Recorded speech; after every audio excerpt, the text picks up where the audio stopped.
Hey guys, Miss Bolin here, going to read chapter 22, The Country of the Quadlings. The four travelers passed through the rest of the forest in safety, and when they came out from its gloom, saw before them a steep hill, covered from top to bottom with great pieces of rock. "That will be a hard climb," said the Scarecrow, "but we must get over the hill nevertheless." So he led the way, and the others followed. They had nearly reached the first rock when they heard a rough voice cry out, "Keep back!" "Who are you?" asked the Scarecrow. Then a head showed itself over the rock, and the same voice said, "The hills belong to us, and we don't allow anyone to cross it." "But we must cross it," said the Scarecrow. "We're going to the country of the Quadlings." "But you shall not," replied the voice, and there stepped from behind the rock the strangest man the travelers had ever seen.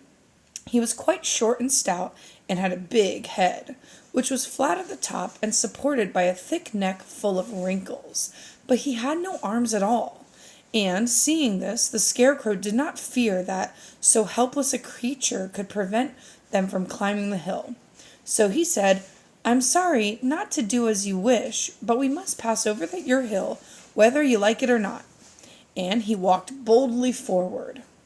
As quick as lightning, the man's head shot forward, and his neck stretched out until the top of the head, where it was flat, struck the Scarecrow in the middle and sent him tumbling over and over down the hill. Almost as quickly as it came, the head went back to the body, and the man laughed harshly as he said, "It isn't easy as you think." A chorus of boisterous laughter came from the other rocks, and Dorothy saw hundreds of the armless hammerheads upon the hillside, one behind every rock. The lion became quite angry at the laughter caused by the Scarecrow's mishap, and giving a loud roar that echoed like thunder, he dashed up the hill. Again, a head shot swiftly out, and the great lion went rolling down the hill as if he had been struck by a cannonball. Dorothy ran down and helped the Scarecrow to his feet, and the lion came up to her, feeling rather bruised and sore, and said, "It's useless to fight people with shooting heads. No one can withstand them." "What can we do then?" she asked. "Call the winged monkeys?" suggested the Tin Woodman. "You have still the right to command them once more." "Very well," she answered, and putting on the golden cap, she uttered the magic words. The monkeys were as prompt as ever, and in a few moments the entire band stood before her. "What are your commands?" inquired the king of the monkeys, bowing low.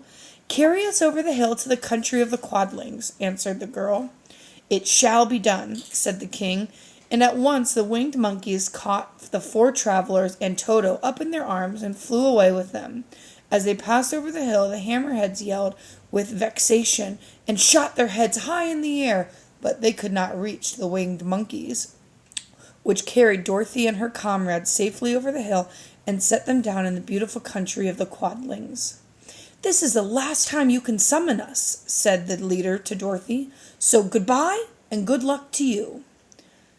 "Goodbye, and thank you very much," returned the girl, and the monkeys rose into the air and were out of sight in a twinkling.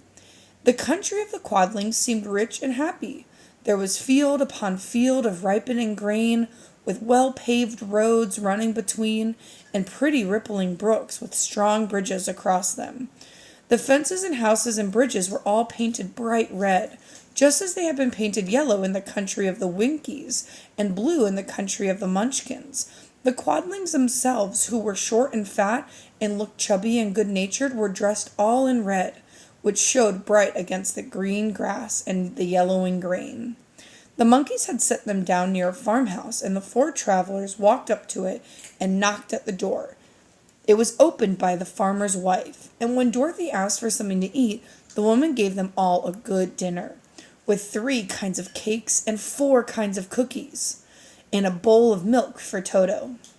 "How far is it to the castle of Glinda?" asked the child. "It's not a great way," answered the farmer's wife. "Take the road to the south, and you will soon reach it." Thanking the good woman, they started afresh and walked by the fields and across the pretty bridges until they saw before them a very beautiful castle. Before the gates were 3 young girls dressed in handsome red uniforms trimmed with gold braid.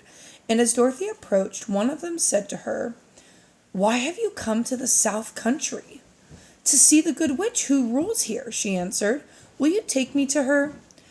"Let me have your name, and I will ask Gilda if she will receive you."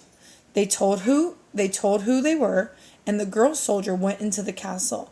After a few moments, she came back to say that Dorothy and the others were admitted at once. Bye, guys. Miss you.